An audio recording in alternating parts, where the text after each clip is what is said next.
89 ново заболени од коронавирус и 7 починати е билансот на епидемијата на COVID-19 во земјава во последните 24 часа. Тоа ја натера Комисијата за заразни болести да разгледува враќање на дел од рестриктивните мерки, меѓу кои полицискиот час, но на локално ниво. Се планираат, ако треба и се наметне потреба некакви посебни мерки за да не бидат на национално ниво, заради тоа што нема потреба во Чаир, Газибаба, Сарај, Студеничани и така натаму, Штип и околината. Сепак, за престојниот празник за Душница и продолжениот викенд не е исклучено да биде воведен полициски час и на целата територија на државата.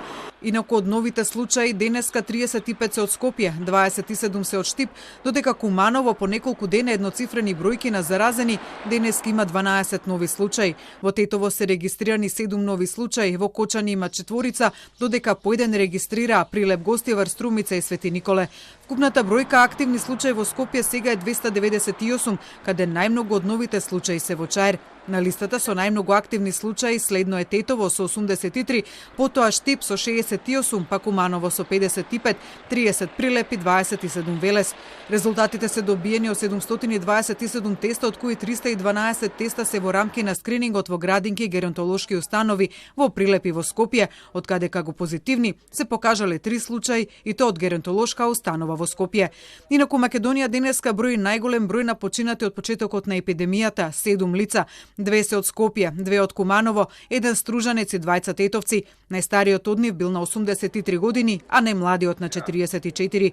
Но и покрај новите високи бројки на заразени и починати, Комисијата за заразни болести тврди дека пандемијата не е излезена од контрола, бидејќи се знаат кластерите и нивните контакти.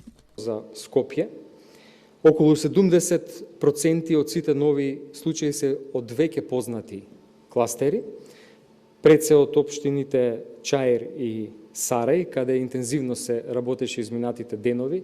Денеска веќе во Сарај нема голем број на ново диагностицирани, само 2. Значи, тука е ситуацијата спласната, останува интензивна работа во населбата Чаир. И денеска интензивно се работи освен во Чаир и во Студеничани. Министерот за здравство даде и проценка како ќе се движат бројките во наредните денови. И во следните 2 до 3 дена бројот ќе биде сличен.